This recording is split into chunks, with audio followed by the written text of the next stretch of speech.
There's a specific position in dating that almost no one names accurately. It's not being rejected. It's not being chosen. It's being kept somewhere in between, close enough that something feels possible, far enough away that nothing ever actually arrives. And the reason it's so difficult to name is that the person keeping you there is not ignoring you. They're not cold. They're not absent. They show up, just not fully. They respond, just not consistently. They give you enough that leaving feels premature, and not enough that staying feels secure. That specific calibration has a name, and by the end of this video, you'll know whether you're in it. And more importantly, you'll understand why it's been so hard to see clearly from where you're standing. Let's start with what this actually is, and what it isn't. Being someone's backup plan does not mean they hate you. It does not mean the connection was fake. It does not mean you misread everything. What it means is this. You occupy a specific position in their relational landscape, a position that is valuable to them, genuinely, but valuable in a particular way. You are the option they are not ready to close. Most people think of a backup plan as something cynical, a deliberate strategy, a manipulation. Sometimes it is, but more often, it isn't that conscious. What it actually looks like is someone who is uncertain about their primary option, another person, their own readiness, what they want, and who, without fully admitting this to themselves, keeps a secondary connection warm, not to hurt you, to protect themselves from the specific discomfort of having no one. That distinction matters, not because it makes the behavior acceptable, but because it explains why the signals you've been receiving are so precisely confusing. The confusion isn't accidental. It isn't you being too sensitive or too analytical. The confusion is the product. Someone who is managing their own uncertainty will, almost automatically, send signals that maintain your uncertainty too. That's the mechanism underneath all 7 signs. Keep that in mind as each one lands. Now let's look at what those signs actually are. Sign 1. The response pattern is warm but never initiating. They reply well when you reach out. The conversation is good, sometimes genuinely good. But if you stop initiating, the silence doesn't get filled. They don't reach out to check where you went. They wait. Anyone who's been there knows the specific arithmetic of this. The way you start counting how many times in a row you've been the one to start the conversation, wondering at what number it means something. It means something at 1. 1 is enough data. Because someone who is genuinely moving toward you doesn't wait to be approached every time. Sign 2. Plans exist in theory, but rarely survive contact with a specific date. They're enthusiastic about the idea of seeing you. We should definitely do that. I've been wanting to. Soon. But when you name a day, a real day, a Tuesday, a Saturday afternoon, something comes up. Or the response slows. Or it becomes vague in a way that makes you feel like you pushed too hard by being specific. The pattern doesn't mean what you think it means. It doesn't mean they're busy. It means that an actual date makes the connection real, and real is not where they need it to be right now. Sign 3. They reappear after silences with a warmth that resets the clock. This one is the most disorienting. You've gone 4 days without a word. You've started to conclude something. And then, a message. Not an explanation. Not an acknowledgement of the gap. Just warmth. A memory. A joke. Something that sounds like someone who's been thinking about you. And the clock resets. The conclusion you were building dissolves. You're back at the beginning of the uncertainty cycle. This reappearance is not a coincidence. Something in them, not always consciously, registers when the connection is cooling and sends just enough heat to keep it from going cold. Sign 4. The emotional intimacy is real, but it only moves in one direction. The conversations can be genuinely deep. They share things. You share things. There is real feeling in it. You're not imagining that. But notice the direction. The depth happens when they need it. When they're going through something. When the night gets late and they want to feel close to someone. When you bring your own need. When you name something you want. Something that would require them to show up in a specific way. The conversation shifts. Gets lighter. Becomes about something else. The intimacy is available on their terms, in their timing, in the direction that serves their comfort. That is not connection. That is proximity without reciprocity. Now let's move into the final 3 signs and the pattern that ties them all together. Sign 5. They define what you are, obliquely, and always just short of something real. You're so important to me. I don't know what I'd do without you. You're different. These sentences land like something. They feel like evidence. But notice what they don't say. They don't say, I want to be with you. They don't say, I want to figure this out. They say something adjacent, something that captures the feeling of being valued without actually extending anything. Words that communicate importance without communicating intention are one of the clearest signs of this pattern, because someone who is genuinely moving toward you will at some point say something that puts them at risk, something that could be turned down, something with stakes.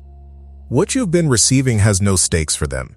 That asymmetry is worth naming. Sign 6.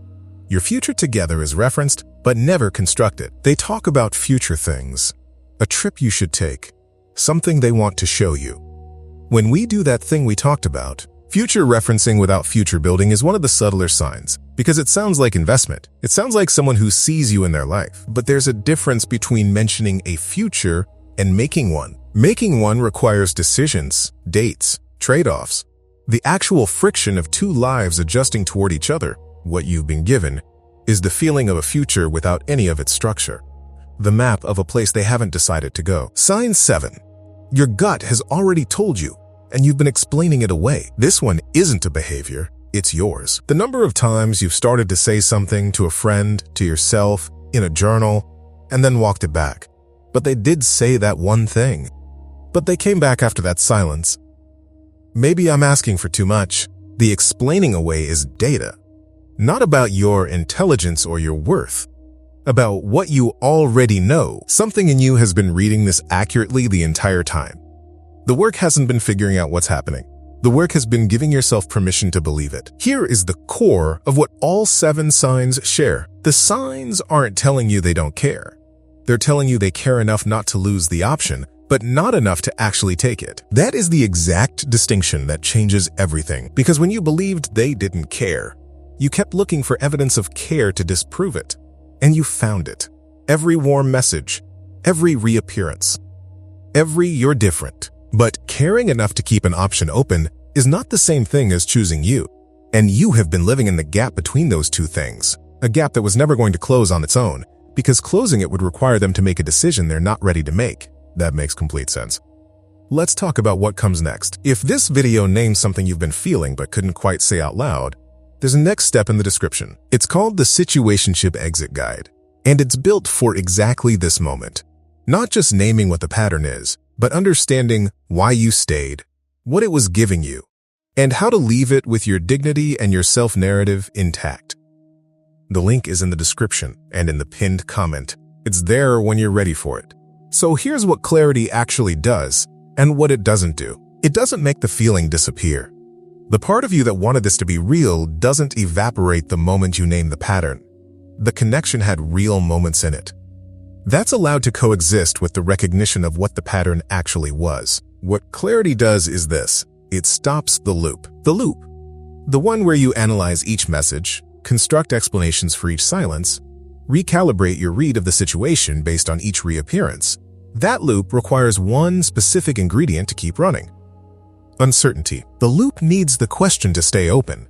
It needs, maybe I'm wrong, to remain a live possibility. When you name the pattern accurately, not as a judgment, just as a description of what the behavior has consistently been, the question closes, not painfully, just finally. And here is where an internal objection usually arrives. You've probably already felt this part. It sounds like, but they've shown me real things, genuine moments. If this were just a backup plan, wouldn't they have left by now? That objection is worth taking seriously, because it's not wrong. The genuine moments were genuine. The warmth was real, but someone can feel real affection for you and still be unwilling to choose you. Those two things are not in contradiction. The question was never whether they have feelings. The question is whether their feelings have translated into anything that actually moves toward you, consistently, without you having to manage the distance. And you already know the answer to that. You've known it for a while. The pattern doesn't mean what you think it means. It doesn't mean you were foolish for hoping. It doesn't mean you invested in the wrong things, or that your reading of the good moments was naive. It means you were in a dynamic that was specifically designed, not by malice, but by someone else's unresolved ambivalence, to keep you close enough to stay and uncertain enough not to ask for more. That isn't a comment on what you deserve. That's a description of the conditions you were in, and conditions can change, starting with the one you have control over, what you do with what you now know. If you want a clear, step-by-step process for what comes after this recognition, the Situationship exit guide in the description walks through exactly that, not as a formula, as a framework for leaving something without leaving yourself behind in the process. Which of these 7 signs hit closest to home? And was there a moment when you already knew, before you had the words for it, before you close this video, one concrete thing? Not a decision, not a confrontation, not a conversation you have to have this week. Just this. The next time you find yourself constructing an explanation for a silence, building a story about why they haven't responded, why the plan fell through, why the warmth comes in waves, stop for one moment before you finish building it and ask, is this explanation true? Or is it the explanation I need to be true so I don't have to sit with what I actually think is happening? You don't have to do anything with the answer. You don't have to act on it today. You don't have to have the conversation or make the exit or change anything at all. Just look at the question directly. Just let the answer be whatever it already is. Because here is what that pause contains. It is the first moment in which you are relating to this situation from your own perspective rather than from theirs. The first moment in which you are not managing their uncertainty. You are honoring your own clarity. That is not a small thing. For anyone who's been in this pattern, the one where every read of the situation got filtered through, but what if I'm wrong? That pause is actually enormous. It is the moment you stop waiting for them to decide and start moving from what you already know. The version of you that is genuinely ready for something real, not healed, not fixed, just done explaining away what they can already see. That version doesn't need them to confirm the pattern. They already confirmed it 7 times over. You just needed someone to say it out loud so you could let yourself believe it. That's the beginning of the whole thing.